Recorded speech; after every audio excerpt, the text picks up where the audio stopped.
All right, now the next lecture is based on, it's focusing on the organization in Pakistan जिसको सबसे ज़्यादा है, it's like the hot topic, and that is NAB. Um, we all know कि NAB is a lot, spotlight में काफ़ी रहता है, लेकिन किस तरह से काम करता है, उसके फोकस क्या है, उसकी मिशन स्टेटमेंट क्या है, क्या उसमें इश्यूज हैं, क्या उसके सॉल्यूशंस हैं, आज के लेक्चर में हम इस पे फोकस करेंगे। इसी because I believe this is the most relevant one, क्योंकि थोड़ा करंट इशू से रिलेटेड है, इसीलिए जो हमारे नेशनल ऑर्गेनाइजेशंस हैं उनके जो लेक्चर्स हैं वो मैंने स्टार्ट नैब से किए। सो बेसिकली व्हाट इज़ नैब? नैब है क्या? The National Accountability Bureau is an autonomous and constitutionally established federal institution. Now focus on these words. सबसे पहले autonomous. Autonomous meaning it is independent. It does not come under any ministry. It does not come under any other organization. ये बिल्कुल independent है. And constitutionally established. ये establish कि हुई किस तरह? कॉन्स्टिट्यूशन में इसको एस्टैब्लिश किया गया। फेडरल इंस्टीट्यूशन बिकॉज ये फेडरल लेवल पे है। रिस्पॉन्सिबल टू बिल्ड, खैर फेडरल लेवल पे इट डजंट मीन कि it's limited to federal level, provincial level पे भी it works. Responsible to build efforts against corruption. पहली चीज जो इसके बारे में है, एंड एवरीबडी नोज दैट, कि NAB is for going against corruption and prepares critical national economic intelligence assessments. कि it assesses the economy of the country from the corruption point of view, against economic terrorism. It is supposed to work against economic terrorism to the government of Pakistan. इसका काम है कि पाकिस्तान की जो government है उनको भी ये अपडेट्स दे, करंट इकोनॉमिक टेररिज्म, किस तरह से कंट्री जो है वो इकोनॉमिकली मैनिपुलेट हो रही है, या it is being economic crimes are happening in the country. अब according to the official NAB website, NAB की वेबसाइट पे इनका जो मिशन है, it is said that the national accountability bureau is to work to eliminate corruption. इन्होंने नैब के through, इनका ultimate जो गोल है कि किसी ना किसी तरह हम करप्शन को ख़त्म कर लें through a comprehensive approach which includes prevention, corruption को रोकें, awareness about corruption, monitoring, keeping an I on corruption, and combating, tackling corruption. तो ये चार बेसिकली आप समझ लें इसके तरीके हैं कि हमने किस तरह से करप्शन को रोकना है। अब नैब के जो ऑब्जेक्टिव्स हैं ये दो पार्ट्स में, जो इन्हीं की वेबसाइट से, इनकी ऑफिशियल वेबसाइट से, always like I always say go for official sources. NAB की ही वेबसाइट पे उन्होंने अपने जो ऑब्जेक्टिव्स हैं उनको दो तरीके से डिवाइड किया है। The first one are its short term objectives, के करंट शॉर्ट टर्म गोल्स क्या हैं इसके। Setting in motion systematic improvements, के सिस्टम के अंदर इस तरह से चेंजेस और इम्प्रूवमेंट्स लाने हैं that will strengthen the national integrity system and the people against corruption. के अपने सिस्टम के अंदर इस तरह से इम्प्रूवमेंट्स लानी है कि हर इंसान, हर इंडिविजुअल जो करप्ट है उसकी इंटेग्रिटी इस तरह से हो जाए कि वो करप्शन की तरफ ना जाए। इसका अब लॉन्ग टर्म गोल क्या है? According to this the long term goal is the elimination of corruption by engaging all stakeholders. Short term में तो ये है कि वो माइन्यूट चेंजेस लेके आए सिस्टम में। लॉन्ग टर्म गोल है कि इन्होंने करप्शन को एलिमिनेट करना है by engaging all stakeholders in the fight against corruption. जो जो एजेंसीज, जो जो लोग, जो जो ऑर्गेनाइजेशंस करप्शन के पार्ट हैं या करप्शन को रोक सकती हैं, उनको इन्वॉल्व करना। They are the stakeholders, उनको इन्वॉल्व करना टू इवेंचुअली पर्पस क्या है? करप्शन को एलिमिनेट करना। अब नैब के प्रिंसिपल ऑफिसर्स कौन है? NAB basically has two principal officers, two officers that are completely कह लें इंडिपेंडेंट ऑफ ईच अदर, जो बेसिकली इसके हेड समझ लें आप। The first is the chairman NAB. Now the chairman of the NAB is the head of investigation. जो नैब की दो अलग अलग आप समझ रहे ना, एक तो है इन्वेस्टिगेशन, इनका काम है मतलब ही है looks over the investigation part, किस तरह से ट्रैक डाउन करना है ऐसे लोगों को, ये उसका वो वाला पार्ट है। नैब का वो पार्ट कि जो लोगों को ट्रैक डाउन करता है and they investigate people, they collect evidence against those people who can be said to be doing corruption. And the second in principal officer is the prosecutor general. अब ये है, he is the head of the prosecution part, क्योंकि ये दो अलग अलग parts हैं of NAB. One is investigation जो मैंने बता दिया, second is prosecution meaning proving those people guilty. तो ये prosecutor general is the head of that. The chairman has a 4-year term, whereas the prosecutor general has a 3-year term. Okay, now this is a detailed explanation of what the NAB actually is. The National Accountability Bureau is Pakistan's apex anti-corruption organization. हमारा जो primary organization है used to tackle corruption वो है NAB. It is charged with the responsibility of elimination of corruption through a holistic approach of awareness, prevention and enforcement. के corruption को इसने ख़त्म करना है through 3 different methods. One is awareness, second is रोकना corruption को, and third is enforce करना a law, जिसकी law नहीं मतलब enforcement of law. Yeah. It operates under the National Accountability Ordinance 1999. This is the ordinance introduced in 1999, और इस ordinance के अंदर ही NAB established हुआ as an independent organization. With its headquarters at Islamabad, it has 7 regional offices at Karachi, Lahore, Peshawar, Quetta, Rawalpindi, Multan and Sakhar. It takes cognizance of all offences falling within the National Accountability Ordinance. जो 1999 का National Accountability Ordinance था, उस ordinance के अंदर जिस type के offences हैं, जिस टाइप के क्राइम्स हैं, उसको टैकल करता है NAB. So because it was established under this, इसके अंदर जो क्राइम्स हैं उनको टैकल करना नैब का काम है. अब ये तो हमें पता लग गया नैब है क्या, नैब के प्रिंसिपल ऑफिसर्स क्या हैं और नैब का इवेंचुअल ऑब्जेक्टिव क्या है, what are they trying to do. Now we need to know how does NAB actually work, काम किस तरह से करती है. Now, for the initial 3 years, the focus of its function was directed only at detection, investigation and prosecution of white collar crime. कि जो लोग अपनी जॉब के अंदर कहीं ना कहीं से पैसे गलत तरीके से कमा रहे थे, जो हमने white collar crime पहले पढ़ा है बहुत डिटेल में,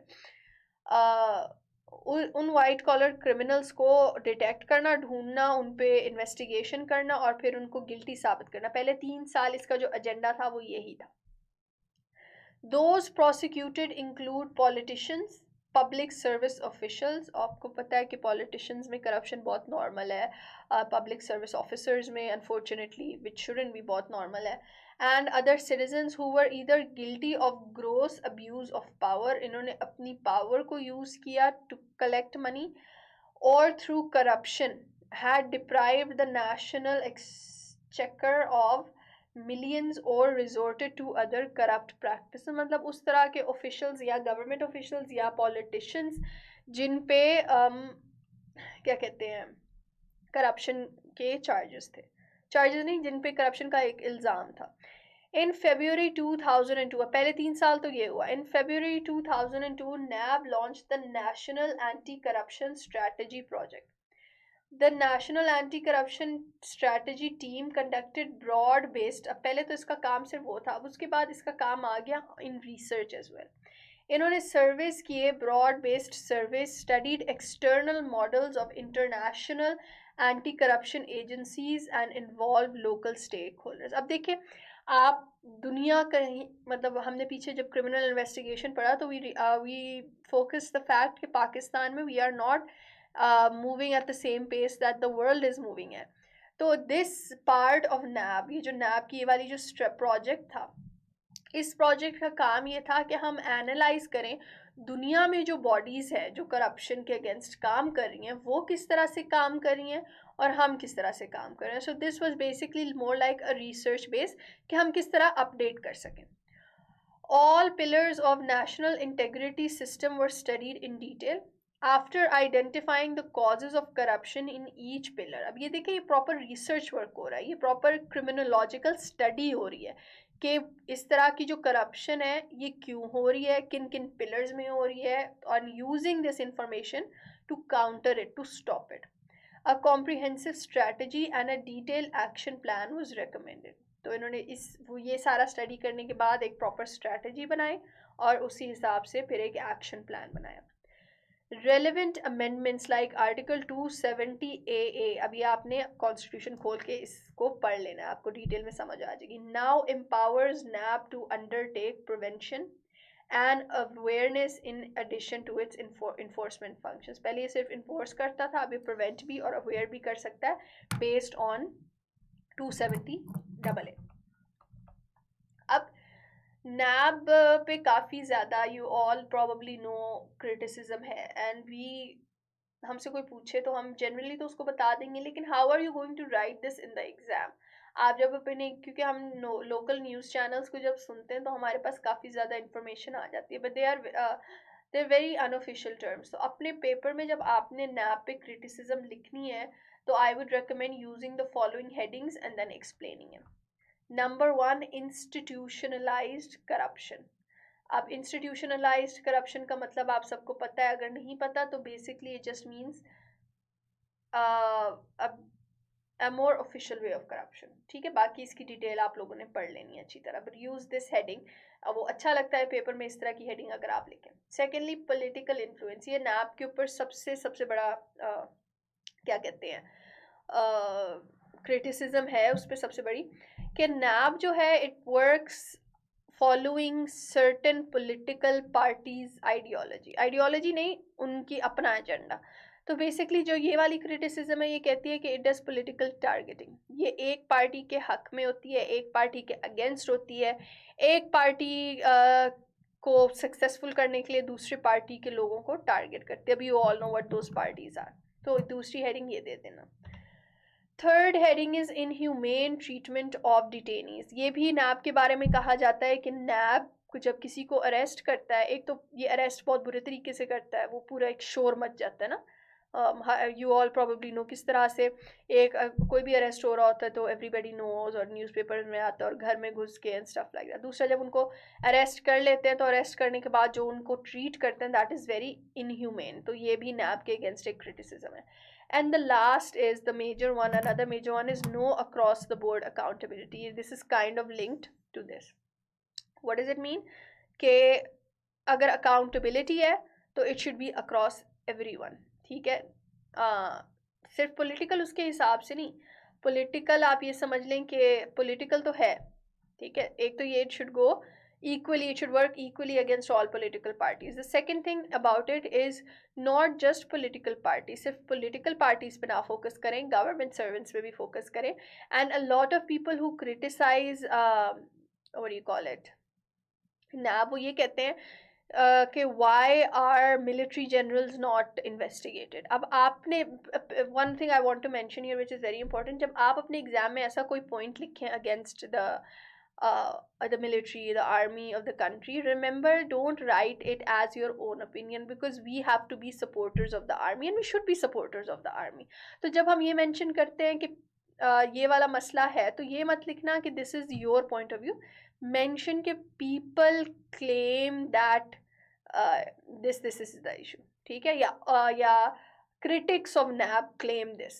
तो आपने इस तरह से लिख देना अगर आपने आर्मी या मिलिट्री या इसके अगेंस्ट कुछ लिखना है, तो ये भी एक इशू आता है नैब में। Alright, way forward. अब नैब की बुराइयां तो हमने कर ली, मसले भी हमने बता दिए, अब हमने ये भी, बिकॉज यू हैव टू, जब आप किसी चीज़ में मसले बताते हो आपका काम है अपने एग्जाम में उसका सोल्यूशन भी प्रोवाइड करना। तो इसकी सोल्यूशन में क्या आता है, need to have more teams working rather than individuals. This is, I have collected these suggestions from different sources. इसका मतलब क्या है कि नैब में नॉर्मली जब स्टेप्स लिए जाते हैं तो वो एक इंडिविजुअल की डिसीजन के हिसाब से चलता है। ये चीज़ ख़त्म होनी चाहिए, एक इंडिविजुअलिटी वाली टीम हो, उस टीम के कंसेंसस के साथ, इक्वल कंसेंसस के साथ डिफरेंट स्टेप्स लेने चाहिए। needs to establish independent internal and external accountability mechanism to ensure professionalism। अब देखो, नैब का काम है करप्शन रोकना. Who is going to investigate NAB? Who is going to keep a check and balance on NAB? तो इसीलिए I use the term independent. एक तो independent body होनी चाहिए, internal and external, जो कि इस पे नजर रखे to ensure कि लोग professionally act करें, लोग अपने कोई personal उस पे नहीं act करें. Blue Ribbon Advisory and Oversight Board of Model Citizens. अब ये बड़ा डिफरेंट सा कॉन्सेप्ट है. बेसिकली ब्लू रिबन का मतलब क्या होता है? Blue ribbon is advisory committee is like a committee of, यहाँ पे मैंने मॉडल सिटी, यहाँ पे I have written model citizens. Why? Because model citizens उनका काम है मॉडल सिटीजन्स को कलेक्ट करके कमिटी बनाएं ऑफ एक्सपर्ट्स. ठीक है, those people who are experts in their specific field and they're also good citizens, and they should make a blue ribbon advisory. blue ribbon हमेशा advisory होता है, blue ribbon committee. तो इनका काम होगा सिर्फ advise करना, इनकी कोई उस तरह से authority power नहीं होगी, but they should be able to advise NAB on different actions and on the public opinion. Independent full-time internal audit commissioner reporting to oversight board. तो जो आपकी oversight board होगा उनको एक there should be independent full time auditors, ताकि financial कोई mishandling या agendas ना हो इसमें. And retrench the inefficient staff, which is very important कि अगर आप नैब का कुछ ऐसा स्टाफ है जो कि कभी अनआइडेंटिफाइड नहीं रहता, वो हाईलाइट हो जाता है, तो उनको रीट्रेंच कर देना चाहिए. So these are the some suggestions for improving the functioning of NAB to avoid criticism जो कि वो बहुत ज़्यादा फेस करती है. देखिए, I personally am completely in favor of NAB. Why? Because इसके अलावा और ऑप्शन नहीं है. ठीक है, आप इसमें ऐसे चेंजेस आप ख़त्म नहीं कर सकते इसको. It is important, it is very very important. अब आगे उसको रिफॉर्म करना, वो नथिंग कैन कोई ऐसी चीज़ नहीं है जिसको रिफॉर्म नहीं किया जा सकता, जिसको बेहतर नहीं बनाया जा सकता. तो नैब को बेहतर बनाने की ज़रूरत है, इसको बिल्कुल ख़त्म करने की, इसके अगेंस्ट जाने की ज़रूरत नहीं है. तो आपका काम है इस तरह की डिफरेंट सजेशंस आप कलेक्ट करें कि हम किस तरह से नैब को बेहतर बना सकते हैं. इसके लिए आई would recommend reading different articles. आपको पता है नैब से रिलेटेड बहुत ज़्यादा ओपिनियन आर्टिकल्स आती है, तो read them and collect different suggestions for the improvement of NAB. So this is the end of the lecture on NAB. In the next lecture we are going to study FIA, and in the lecture after that we are going to study the ANF.